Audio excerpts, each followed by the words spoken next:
Hi, I'm Mac McCarthy and I help people with their breakups. And today I'm out on my porch trying some different camera angles, different lighting, seeing if the sound's better out here. I think that in my office sometimes the sound breaks up, comes in and out, and it's nice to be out in the sun and actually look out over something.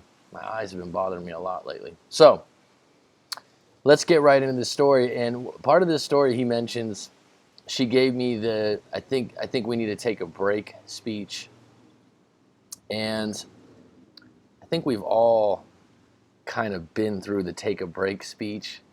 Um, I think whenever you come to that point where you say like, oh, let's just take a break, and the person initiating the let's take a break usually in some ways wants to break up but doesn't want to be the bad guy. Not always. That's why you need to write out your story and send it to me so I can assess it and give you a tailored response, as I say, because every breakup story is different. There's no rule of thumb here. Um, but let's get right into this story and see what happens, right?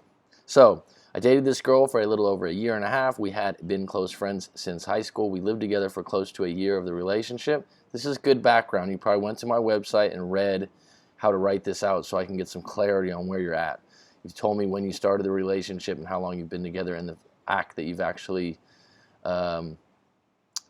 lived together. She was real close with my family, went on family vacations with us. My mom even got her a job working for her. We dated for about 3 months and decided to get a dog together. Big step, isn't it? This was before she lived with me. Bottom line is, once you start living with someone, that's when shit gets different. Because when you're 24 hours in contact with someone, you really realize if you really like being around them. And it's just a different relationship. And some people can get really annoyed really quick, and you just see everyone's true colors more. You can't literally be apart. And then when they're not in the house, you're like, well, where were you? What have you been up to? It's answering to people too. So it's different. So I kept it up with me even. This was before she lived with me. So I kept it with me even though it was probably more of hers than mine. You're talking about the dog. So first you said you got a dog together. Now you're saying it's more hers than yours. Being a little wishy-washy about the dog. So the relationship was solid and felt good up until about the last month and a half of it. It's always good until it's not good. She would come home and be real argumentative. It almost seemed like everything I did was annoying to her. She's getting sick of you. It could be that you just aren't a good match, and she's not used to living with someone. Within probably the last week of our relationship, I asked her if everything was okay and if she had anything she wanted to talk about. Well, that's a good way to bring it up. You're not accusing her of anything. You're just trying to get to the bottom of things. She told me she didn't want to talk about it with me. Well, that's bad communication skills on her end. After that, it turned into an argument that ended up with me telling her to get out of my house. So it's your house? The fact that you said get out of my house would probably really piss her off. You're taking ownership of something that you invited her to live with you. She was pretty upset, and I just thought to myself it was probably not the safest thing to let her just leave like that. I don't know what you mean by safe. So I stopped her, and she ended up sleeping on the couch that night, even though I tried to get her to come to bed. Well, I mean, first of all, you tell her to get out of the house, then you tell her to stay, then you tell her it's not good to stay on the couch, it's better to stay in your bedroom. You're being a little bit controlling. Next morning, she was getting ready for work, so I just left her alone. Good idea. Later on in the day, she told me she forgot her lunch, so I took her food. That night, she came home, slept in bed with me, but we didn't really talk at all. The next night, I ended up falling asleep on the couch, woke up the next morning. Her and the dog was gone, but most of her stuff was still here. I freaked out a little, so I called her, asked her where she went and why she took the dog, and it ended up turning into an argument over the phone. I decided I was just making myself be less value to her, so I went into no contact. So she left you at that point? I'm a little murky here. That lasted a day before she was at the door telling me she needed her laptop and giving me the let's take a break speech, which we talked about. So she was looking for an out. Basically, she was at the door wanting to leave, and it was going to come to this point sooner than later. At this point, I begged a little. Common move, but a bad move.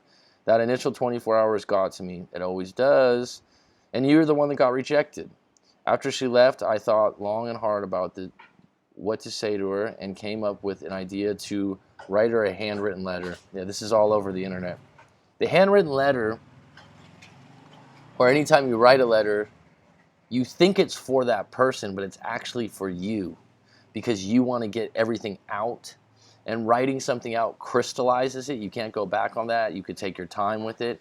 When you speak, like I'm speaking right now, it's more impulsive.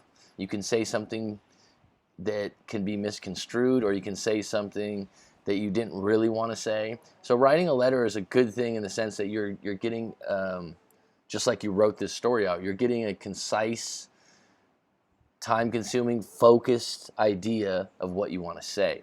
But a lot of times people say, oh, I wrote it for her. You wrote it for yourself to get all that out, and you want to share it with her. I took a week or two writing it. That's too long. That means that you're not being honest. If you write something out and you just want to be honest, it shouldn't take you 2 weeks or a week. You're trying to tailor that letter to get her back instead of just telling her your feelings and letting the cards fall where they want. I started the letter by telling her that I cared about her. Then I apologized for acting the way I did during the breakup, and I followed up with something new. I tried to get her to contact me. Anytime you're trying, it's weak and needy behavior. Be yourself. Don't try to get her to contact you. She needs to do that on her own. That's a salesman's job, and that just doesn't work most of the time. So she's going to do that on her own. And the best thing is to just be honest. And if you apologize, I don't know what exactly you're apologizing for because you don't seem like much of an asshole. She was annoyed and argumentative with you. So what do you feel like you need to be accountable for? I held on to this for another week. She did contact me, but it wasn't a response that was good. She said she had been busy, and she told me it was good that I was being positive, and then she told me that not to contact her unless she reaches out to me. She just took complete control right there. Oof, that's a tough one. So she's basically ruling the relationship from here on out, telling you what you can and cannot do while you're broken up. Think about that. She told me not to contact her unless she reaches out to me. Now you go into no contact and you're like, you know what? I don't even care if you contact me. She's setting rules while you're broken up. That's ridiculous. I've been in no contact with her for about a month now. Good for you. My biggest question is, how do I get myself on a level that she would want to reach out to me? You don't care if she reaches out to you. That's the level you want to be at. Sounds counterintuitive, right? There's a book out called The Subtle Art of Not Giving a Fuck by Mark Manson. He also wrote the book Models by Mark Manson. Anyways, he's a good writer. But the first chapter of that book, The Subtle Art of Not Giving a Fuck, it's not about breakups. It's about a writer named Charles Bukowski who is a dirty guy, a dirty writer, an alcoholic. And he said when his writing career took off, he just stopped trying to be someone else. He stopped trying so hard and just let the creative work come out. With a breakup, stop trying to get her to reach you and start working on yourself, being the best individual, independent person you can be, so that you don't really care if she contacts you because you got other shit going on in your life. And that's when someone will contact you. I don't know why it's like that. I don't know how the energy fields are or how the stars line up, if you will. But the idea that you're trying to get her contact, if you try to do something cute, like, put a Facebook picture up with you and a hot girl that you paid to take a picture with you or something, I don't know, whatever. That might work for a minute, but if they find that out or they smell that you're lying or you're being insincere and you're trying, it'll just push them away even more. So your best bet is to get to the point where you don't care if she contacts you because you're moving on and you've moved on. She doesn't have me blocked on anything and still has all our pictures on her social media accounts, but she does tweet things. I think she's trying to use it to get to me. She'll retweet things about cutting people off and how she doesn't ever have time to spend with friends and how she loves her job. Okay, this is not serving you. The fact that you're tracking her or seeing her on your Twitter accounts, cut that off. You need to take control of where you're moving forward. Right now, you're stalking her. A soft stalk is what I would call it, and it's not going to serve you long term. It's just going to hurt you. And her, saying she loves her job, great, good for her. If that doesn't make you feel good because she seems like she's doing really well without you, then why would you track her? She never really uses the tweet. That's why I think she's trying to use it as me. I think you're just making up a story to fit your narrative that she's trying to contact you, when in reality you're broken up. You've been broken up for over a month and no contact, and you got to start moving forward and not caring what she's up to. She still talks to my mom, but it's only about work. Well, she works with her, right? I've tried to use social media to get her with subtle things. Not trying. That's the key. You're trying too hard. And it's unattractive to women. Like I said, if you go into a sales shop and let's say you're going to buy a lawnmower, I don't know, right? Let's say a motorcycle, and you go in there and you're really interested in this bike and you know a little bit about the horsepower and the gears and all that stuff, and you got a salesman that comes to you and he's trying so hard to sell you the bike. You don't want to be sold. You want to make the decision. A good salesperson knows how to connect with you and not try to make you buy that item. And right now what you're doing is, oh, how do I try to get her to contact me? No.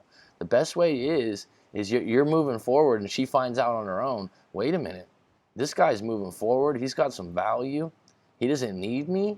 Now you're scarce, now you're attractive again.